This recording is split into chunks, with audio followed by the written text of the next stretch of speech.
नमस्कार। आकाशवाणी से प्रस्तुत है समाचार संध्या।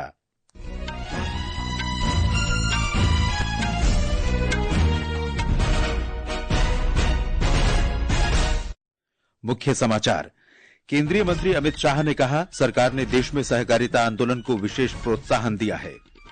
तेलंगाना के नागर कुर्नूल में एक निर्माणाधीन सुरंग का एक हिस्सा ढहने से 8 श्रमिकों के फंसे होने की आशंका।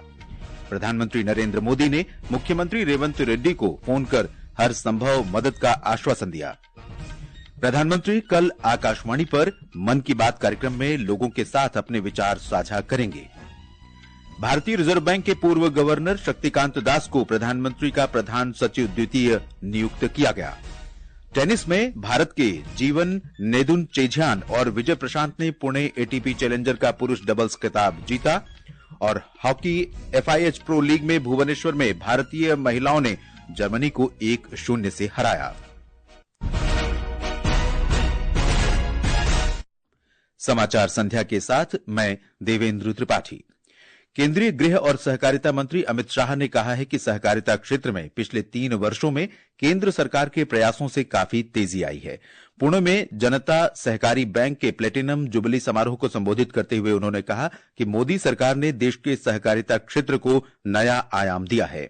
जिन्हें राष्ट्र के सामने 2 संकल्प रखे, 2047 तक इस देश को पूर्णतः विकसित राष्ट्र बनाना, 2027 तक इस देश की इकोनॉमी को $5 ट्रिलियन की इकोनॉमी बनाना और हर एक व्यक्ति को देश के विकास के साथ जोड़ना, हर परिवार को समृद्ध कराना, एक केवल और केवल कोऑपरेटिव मूवमेंट के माध्यम से हो रहा है। इसलिए मोदी जी ने सहकारिता मंत्रालय की स्थापना की।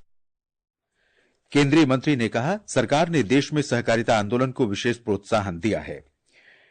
श्री शाह ने कहा कि सेंट्रल रजिस्टर कोऑपरेटिव सोसाइटी का पहला क्षेत्रीय कार्यालय पुणे में खोला जाएगा। उन्होंने कहा कि देश भर के सहकारी बैंकों को वित्तीय कठिनाइयों से बाहर निकालने में मदद करने के लिए इस केंद्रीय संगठन का गठन किया गया है।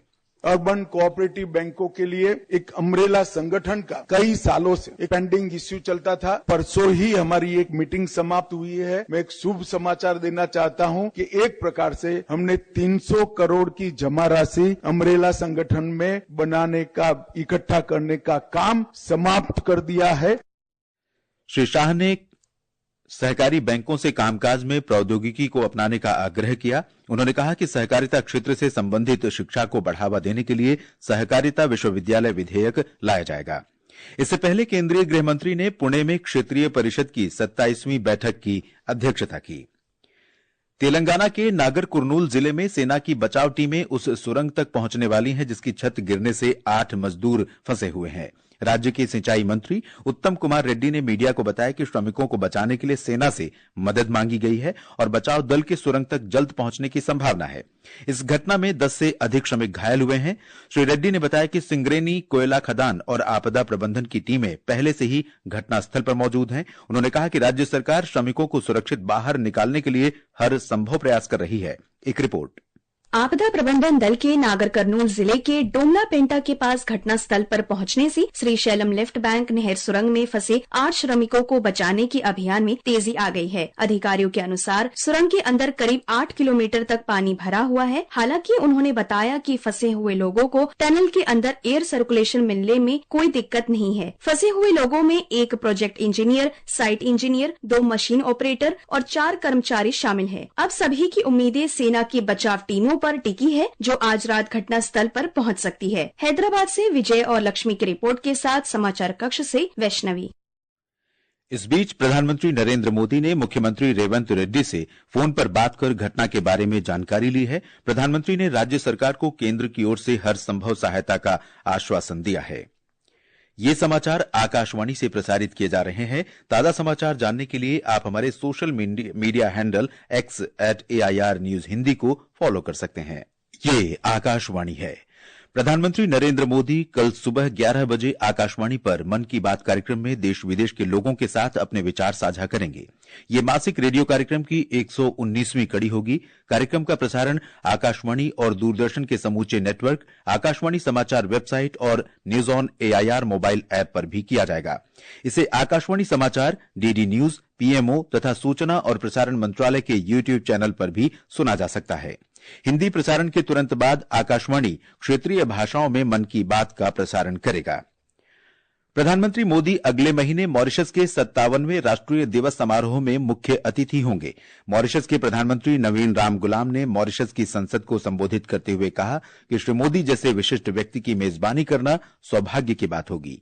Following my invitation, His Excellency Shri Narendra Modi, the Prime Minister of India, has kindly agreed to be the guest of honor for our National Day celebrations. It is indeed a privilege for our country to host such a distinguished personality who is doing us this honor in spite of his very tight schedule. Mauritius में 12 मार्च को राष्ट्रीय दिवस मनाया जाता है। श्री मोदी कल मध्य प्रदेश, बिहार और असम की 3 दिन की यात्रा पर जाएंगे। वो कल मध्य प्रदेश के छतरपुर जिले में बागेश्वर धाम चिकित्सा और विज्ञान अनुसंधान संस्थान की आधारशिला रखेंगे। प्रधानमंत्री मोदी भोपाल में 2 दिन के वैश्विक निवेशक सम्मेलन का भी उद्घाटन करेंगे। सोमवार को प्रधानमंत्री बिहार के भागलपुर जाएंगे और प्रधानमंत्री किसान सम्मान निधि की 19वीं किस्त जारी करेंगे। भारतीय रिजर्व बैंक के पूर्व गवर्नर शक्तिकांत दास को प्रधानमंत्री नरेंद्र मोदी का प्रधान सचिव द्वितीय नियुक्त किया गया है। श्री दास के चयन को कैबिनेट की नियुक्ति समिति ने मंजूरी दे दी है। वे तमिलनाडु कैडर के 1980 बैच के भारतीय प्रशासनिक सेवा के सेवानिवृत्त अधिकारी हैं। श्री दास का कार्यकाल अगले आदेश तक प्रभावी होगा। केंद्रीय कृषि और किसान कल्याण मंत्री शिवराज सिंह चौहान ने प्राकृतिक कृषि अपनाने पर जोर दिया है।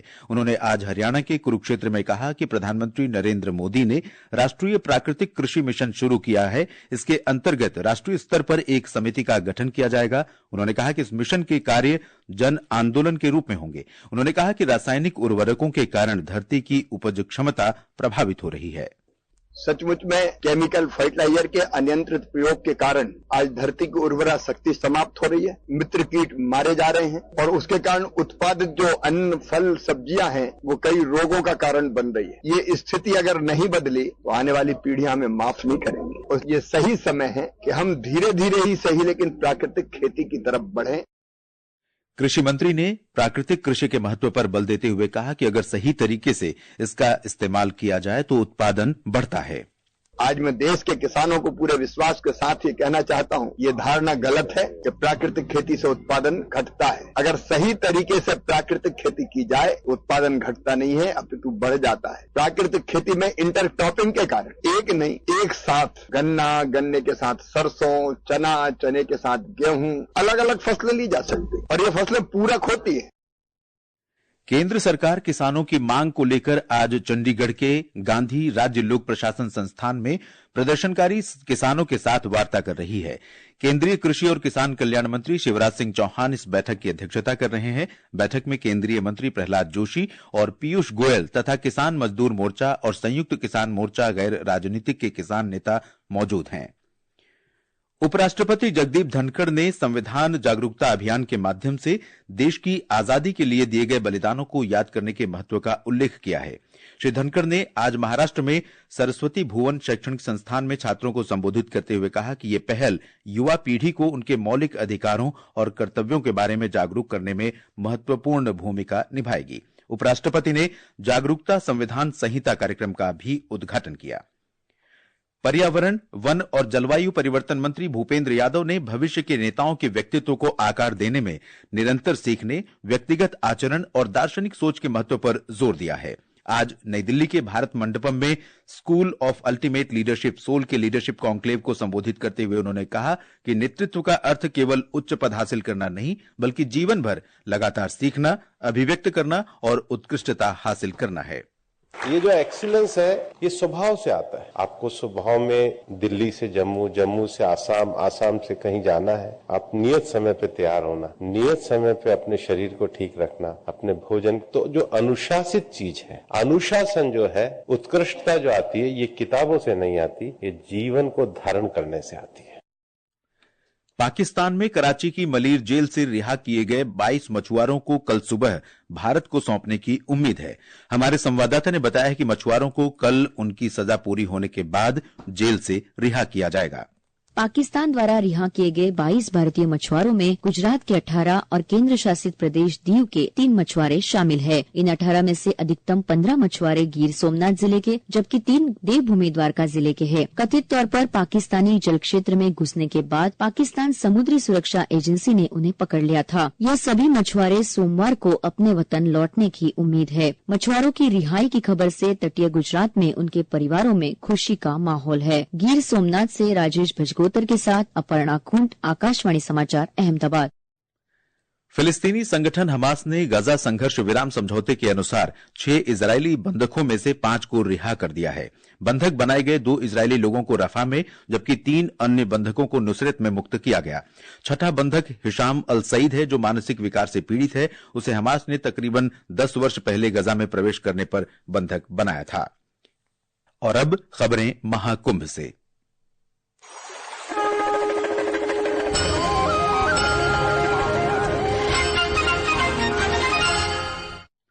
प्रयागराज में महाकुंभ अपने अंतिम चरण में है। हमारे संवाददाता ने बताया है कि आज लगभग 1 करोड़ 29 लाख श्रद्धालुओं ने संगम में पवित्र डुबकी लगाई और अब तक 60 करोड़ 60 लाख से अधिक श्रद्धालु संगम में डुबकी लगा चुके हैं। प्रशासन ने सप्ताहांत और अंतिम मुख्य स्नान से पहले आने वाली भारी भीड़ को देखते हुए प्रबंधन की तैयारियां तेज कर दी हैं। अधिकारियों ने इसे सही तरीके से लागू करने और श्रद्धालुओं को किसी तरह की असुविधा न हो, इसके लिए मैदानी स्तर पर भी अपनी सक्रियता बढ़ा दी है। प्रयागराज के जिलाधिकारी रविंद्र मांदड़ ने बताया कि महाकुंभ में बड़ी संख्या में आने वाले श्रद्धालुओं को ध्यान में रखते हुए विस्तृत रूपरेखा तैयार की गई है। उन्होंने कहा कि श्रद्धालुओं को किसी तरह की असुविधा न हो और उनकी यात्रा सुखद हो, इसके लिए प्रशासनिक स्तर पर हर तरह के प्रयास किए जा रहे हैं। सभी तैयारियों को लगातार ऑन फील्ड रहकर सभी अधिकारी कर्मचारी मॉनिटर कर रहे हैं और हम लोग लगातार प्रयास कर रहे हैं कि श्रद्धालुओं से वार्ता करके और उनका जो फीडबैक है उस पर काम करते हुए उनके अनुभव को अच्छा किया जाए। ट्रैफिक व्यवस्था को लेकर भी लगातार काम किया जा रहा है। महाकुंभ मेला प्राधिकरण के अनुसार उत्तर प्रदेश के मुख्यमंत्री योगी आदित्यनाथ लगातार निगरानी कर रहे हैं ताकि श्रद्धालुओं और स्थानीय लोगों के लिए अच्छा अनुभव सुनिश्चित किया जा सके। आदर्श के साथ अभिषेक कपिल, आकाशवाणी समाचार, प्रयागराज। भारत के जीवन नेदुनचेझियान और विजय सुंदर प्रशांत की जोड़ी ने Pune open challenger tennis tournament का पुरुष डबल्स खिताब जीत लिया है। शीर्ष वरीयता प्राप्त भारतीय जोड़ी ने फाइनल में ऑस्ट्रेलिया के ब्लैक बेल्डन और मैथ्यू क्रिस्टोफर रोमियोस को हराया। भुवनेश्वर के कलिंगा हॉकी स्टेडियम में एफआईएच प्रो लीग में आज भारतीय महिला टीम ने जर्मनी को 1-0 से हराया। पुरुष वर्ग में इस समय भारत का मुकाबला आयरलैंड के साथ चल रहा है। ताजा समाचार मिलने तक भारत 4-0 से आगे है। लाहौर में आईसीसी चैंपियंस ट्रॉफी के चौथे मैच में ऑस्ट्रेलिया ने इंग्लैंड के खिलाफ जीत के लिए 352 रन के लक्ष्य का पीछा करते हुए ताजा समाचार मिलने तक 30वें ओवर में 4 विकेट पर 197 रन बनाए हैं। और अंत में मुख्य समाचार एक बार फिर। केंद्रीय गृह मंत्री अमित शाह ने कहा, सरकार ने देश में सहकारिता आंदोलन को प्रोत्साहन दिया। तेलंगाना के नागर कुर्नूल में एक निर्माणाधीन सुरंग परियोजना का एक हिस्सा ढहने से 8 श्रमिकों के फंसे होने की आशंका। प्रधानमंत्री नरेंद्र मोदी ने मुख्यमंत्री रेवंत रेड्डी को फोन कर हर संभव मदद का आश्वासन दिया। प्रधानमंत्री कल आकाशवाणी पर मन की बात कार्यक्रम में लोगों के साथ अपने विचार साझा करेंगे। भारतीय रिजर्व बैंक के पूर्व गवर्नर शक्तिकांत दास को प्रधानमंत्री का प्रधान सचिव द्वितीय नियुक्त किया गया। टेनिस में भारत के जीवन नेदुनचेझियान और विजय प्रशांत ने पुणे एटीपी चैलेंजर का पुरुष डबल्स खिताब जीता। और हॉकी एफआईएच प्रो लीग में भुवनेश्वर में भारतीय महिलाओं ने जर्मनी को 1-0 से हराया। इसके साथ ही समाचार संध्या का ये अंक समाप्त हुआ। नमस्कार।